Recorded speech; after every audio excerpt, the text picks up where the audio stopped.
Ever tried getting directions from your voice assistant? It's like pulling teeth. You No, just no, end up in this whole thing just trying to get the address right. It's funny, isn't it? Like, we're so used to them now, but they still feel miles away from an actual conversation. That's exactly why this whole ChatGPT thing has gotten so much attention, right? Hmm. You, our amazing listener, asked for a deep dive on these new voice capabilities they've rolled out. Right. So we dug into a couple of articles, TechRound and VentureBeat, both from September 24th. And let me tell you, this isn't just some incremental update. No. We might be talking about a whole new ball game in how we actually use AI. Yeah, ChatGPT's become like the poster child for AI that can actually, chat. But it's always had that kind of robotic thing going on, hasn't it? Not very human. So is this the end of robot voice ChatGPT then? Are they seriously trying to make it sound like a real person now? That's the idea, yeah. And from what these articles are saying, OpenAI is pulling out all the stops this time. Advanced voice mode, that's what they're calling it. Okay. It's supposed to be all about making it sound less clinky, more natural. Like those pauses we put in, the little changes in tone.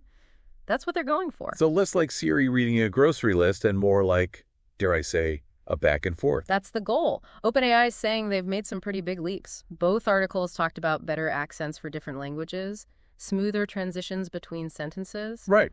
and a faster response time. Imagine asking a really complicated question, and instead of just spitting out the answer, it actually sounds like it's thinking. Okay. That does sound promising, but you know me, got to be a bit skeptical. We've heard the sounds just like a real person pitch before, haven't we? Right, and it's good to be cautious, for sure. This tech is still finding its feet, let's be honest. OpenAI knows that, though, which is probably why they're being so careful with this rollout. And you know I love a good rollout strategy breakdown. What's the game plan here? So, first things first, they're doing their classic limited release thing, US only to start. ChatGPT Plus and teen users get first dibs this week. Makes sense. Then it's the do in enterprise folks next week. So the VIP treatment for paying customers first means a free version is probably a long way off. But beyond just sounding more human, what can you actually do with this voice stuff? That's where it gets really interesting. One of the big takeaways from these articles was that all the cool stuff ChatGPT can already do with text.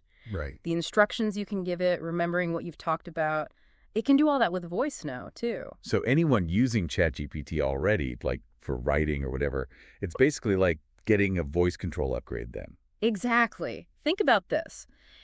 You could be talking out loud, asking it to research something complex, and it not only gets what you mean, but it also remembers your writing style from before. Oh. It's about making ChatGPT more powerful and easier to use, really integrated into your day. It's like having your own little AI buddy, right? Yeah. One that actually gets how you talk, not just what you're saying. And that's where it gets really impressive, tech-wise. One of these articles got into the nitty-gritty of it, how they actually made these leaps in voice stuff. It's not just making it sound more human. It's about actually understanding all the little things we do when we talk, you know? So it's not just about the voice itself, but how the AI actually learns and processes language? Is that what you're saying? Exactly. Like, the old school voice assistants, they were basically using pre-recorded stuff, just piecing together bits and pieces. But this new tech, it's learning from tons of real conversations. It's way more adaptable. So instead of just reading a script, it's learning to improvise. Exactly. And OpenAI is not the only one who's noticed how big this could be. The articles mention a few other companies jumping on the voice AI bandwagon, too. Oh, yeah.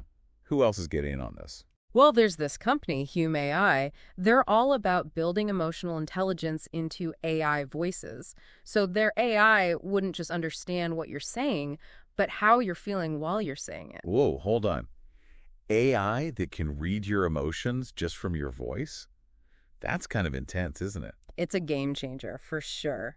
And it brings up all these questions, right? Like, how does that affect our privacy if AI can basically read our emotions? Yeah, I mean, on the one hand, you could use that for good, couldn't you? Like, imagine an AI tutor that can tell if a kid's getting frustrated and changes how it's teaching. Exactly. Or think about older folks who might be lonely. The AI could pick up on that, maybe connect them with family or someone to check in on them. Okay, so huge potential for good, but also kind of creepy, right? Especially with all that stuff that happened with OpenAI and that Scarlett Johansson voice thing. Right, everyone was talking about that. I mean, OpenAI ended up pulling the plug on that Sky voice because it sounded too much like her. Yeah.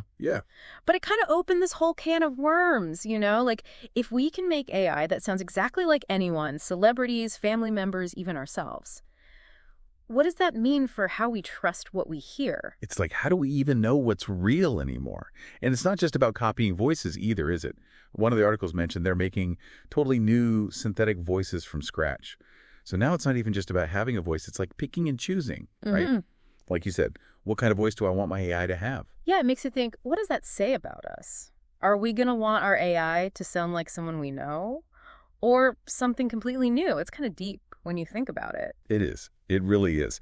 But with all this hype about ChatGPT finally getting a voice makeover, I was kind of surprised they had that big delay, weren't you? The articles mentioned something about why they pushed back the launch. Oh, yeah. They spent a few weeks doing what they called red teaming, basically bringing in these hackers, but the good kind, to try and find any security holes before it went live. So like a digital crash test dummy, but for AI voices? Pretty much. And knowing how this voice cloning stuff could go wrong, I bet they were being extra cautious. Yeah, I mean, think about it. Deep fakes, scams. Yeah. Imagine getting a call from your own voice asking for money or something. Exactly. This isn't just some theoretical stuff anymore. It's real, and it could get really messy really fast. OpenAI dropping that Sky voice, that was them realizing things could get out of hand. It's a tough one, though. Because this technology, it's got so much potential, right? Yeah. But it's also kind of terrifying at the same time. It's a balancing act, for sure. So to our listener out there who wanted this deep dive, hopefully this has given you some things to think about. ChatGPT getting a voice, it's a much bigger deal than it might seem at first. Yeah, this is just the first step, really. Who knows what they'll come up with next? Exactly. But one thing's for sure, it's going to be interesting. So if you're listening and this has got you fired up, head over to our social media. Let's chat about it. What do you think about all this AI voice stuff? Would you want an AI that sounded just like you? Let us know. And who knows, maybe we'll be back for another deep dive on this soon. The AI world moves fast, after all.